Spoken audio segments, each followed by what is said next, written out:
जय श्री श्याम भक्तों, आज हम माघ मास के दूसरा अध्याय का श्रवण करेंगे। बोले विष्णु भगवान की जय। श्रीमन नारायण नारायण नारायण, लक्ष्मी नारायण नारायण नारायण। राजा के ऐसे वचन सुनकर तपस्वी कहने लगा कि राजन, भगवान सूर्य बहुत शीघ्र उदय होने वाले हैं, इसलिए यह समय हमारे लिए स्नान का है, कथा का नहीं। सो आप स्नान करके अपने घर को जाओ और अपने गुरुजी वशिष्ठ जी से इस महात्म को सुनो। इतना कहकर तपस्वी सरोवर में स्नान के लिए चले गए और राजा भी विधि पूर्वक सरोवर में स्नान करके अपने राज्य को लौटा। रनिवास में जाकर तपस्वी की सब कथा रानी। तब सुत जी कहने लगे कि महाराज, राजा ने अपने गुरु वशिष्ठ जी से क्या प्रश्न किया और उन्होंने क्या उत्तर दिया, सो कहिए। व्यास जी कहने लगे, हे सुत जी, राजा दिलीप ने रात्रि को सुख से सोकर प्रातः समय ही अपने गुरु वशिष्ठ जी के पास जाकर उनके चरणों को छूकर प्रणाम करके तपस्वी के बतलाए हुए प्रश्न को अति नम्रता से पूछा कि हे गुरु जी, अपने आचार दंड नीति राज्य धर्म तथा चारों वर्णों के चारों आश्रमों की क्रियाओं, दान और उनके विधान, यज्ञ और उनकी विधियां, व्रत, उनकी प्रतिष्ठा तथा भगवान विष्णु की आराधना अनेक प्रकार से तथा विस्तार पूर्वक मुझको बतलाइए। अब मैं आपसे माघ मास के स्नान के महत्तम को सुनना चाहता हूँ। सो हे तपोधन, नियम पूर्वक इसकी विधि समझाइए। गुरु वशिष्ठ जी कहने लगे कि हे राजन, तुमने दोनों लोकों के कल्याणकारी, वनवासी तथा गृहस्थियों के अंतकरण को पवित्र करने वाले माघ मास के स्नान का बहुत ही सुंदर प्रश्न किया है। मकर राशि में सूर्य के आने पर माघ में स्नान का फल गो, भूमि, तिल, वस्त्र, स्वर्ण, अन्न, घोड़ा आदि दानों तथा चंद्रायण और ब्रह्माकुर्च व्रत आदि से भी अधिक होता है। वैशाख तथा कार्तिक में जप, दान, तप और यज्ञ बहुत फल देने वाले हैं, परंतु माघ मास में इनका फल बहुत ही अधिक होता है।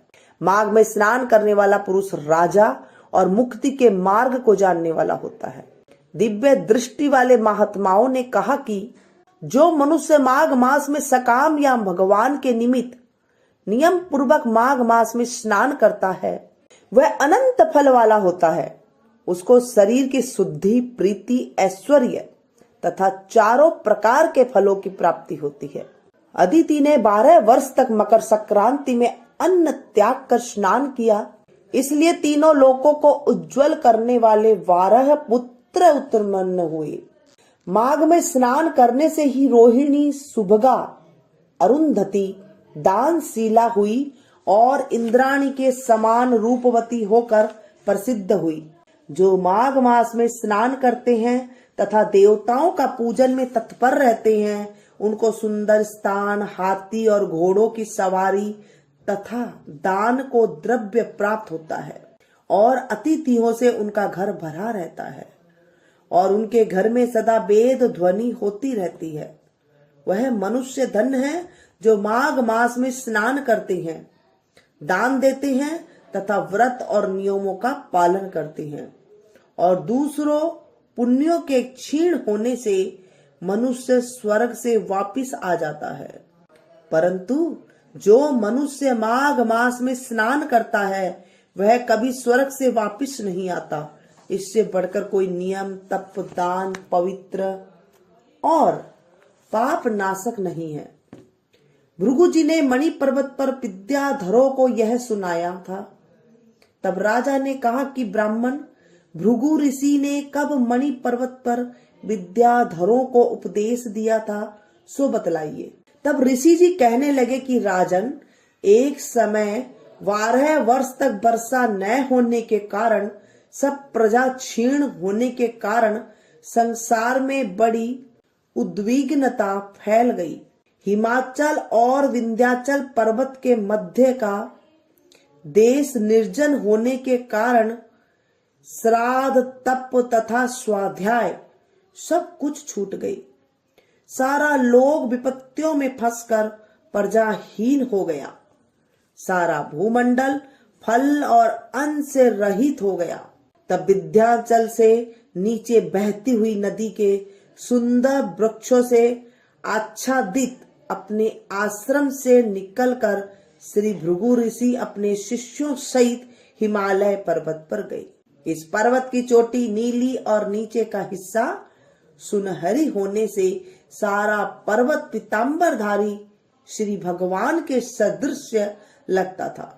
पर्वत के बीच का भाग नीला और बीच बीच में कहीं कहीं सफेद स्फटिक होने से तारों से युक्त आकाश जैसी शोभा को प्राप्त होता था। रात्रि के समय वह पर्वत दीपकों की तरह चमकती हुई दिव्य औषधियों से पूरित किसी महल की शोभा को प्राप्त होता था।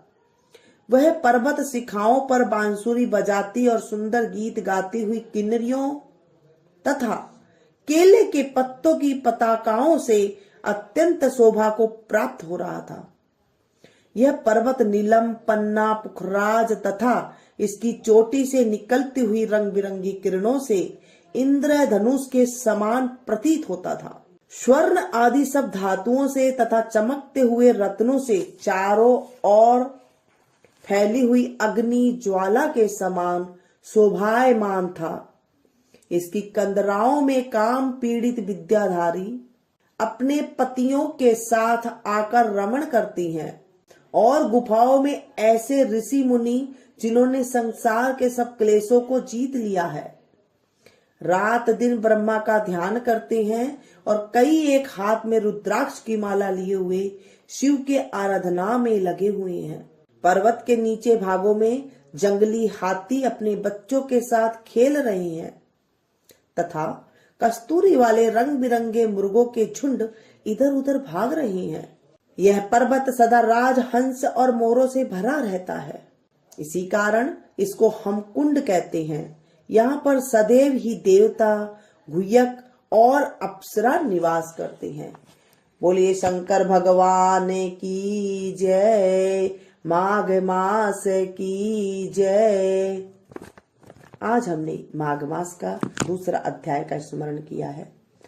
माघ मास में हम कुछ भी अच्छा करते हैं उसका हमें करोड़ों करोड़ों गुना फल की प्राप्ति होती है। जैसे हमने अधिक मास का स्नान किया था, कार्तिक मास का स्नान किया था, ऐसे ही माघ मास का अमोघ महत्व। इस महीने में हम अगर किसी को अच्छी शिक्षा भी दे देते हैं, अच्छी सलाह भी दे देते हैं, तो भी हमारे जीवन से जो है नरक गामी जो दुर्गति होने वाली होती है वो दूर हो जाती है। ऐसा हमारा शास्त्र कहता है। माघ मास में सुबह सवेरे सूर्य उदय से पहले स्नान करने के बाद गंगा जल मिले तो आप थोड़ा सा गंगा जल जरूर बाल्टी में डाल लें, नहीं है तो आप थोड़े से काला तिल डाल करके आप स्नान करें।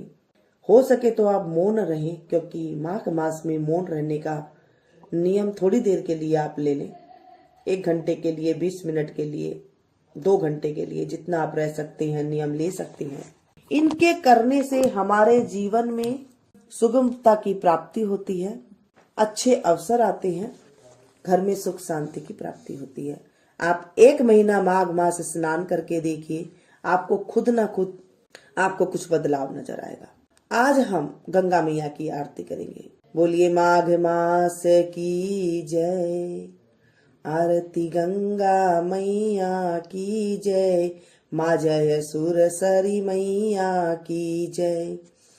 भववारिधि उद्धारिणी अति हृदय नैया, मैया अति दृढ़ नैया, आरती गंगा मैया। हरिपद पद में प्रसूता विमल वारी धारा, ब्रह्मदेव भागीरथी सुचि पुण्य गारा।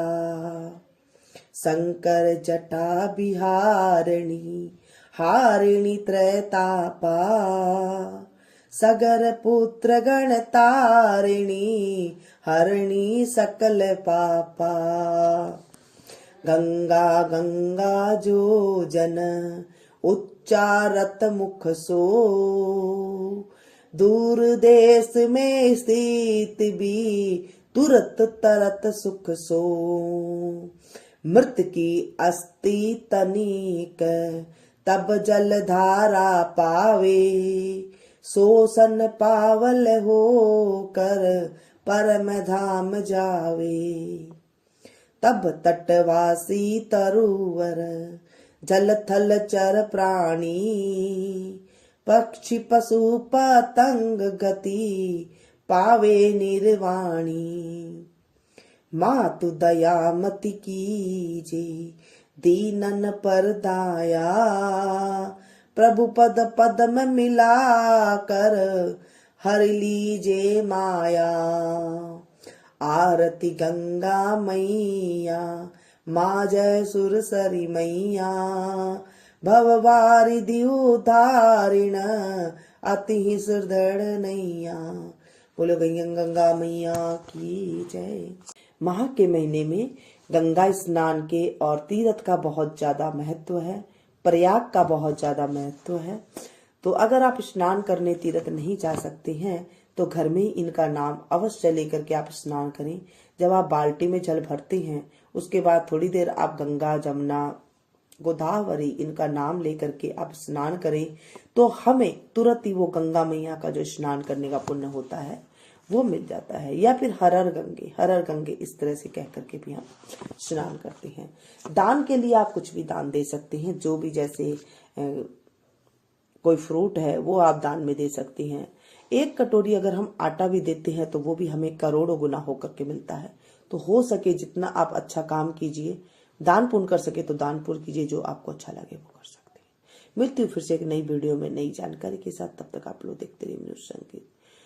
श्रीमन नारायण नारायण नारायण। भजमन नारायण नारायण।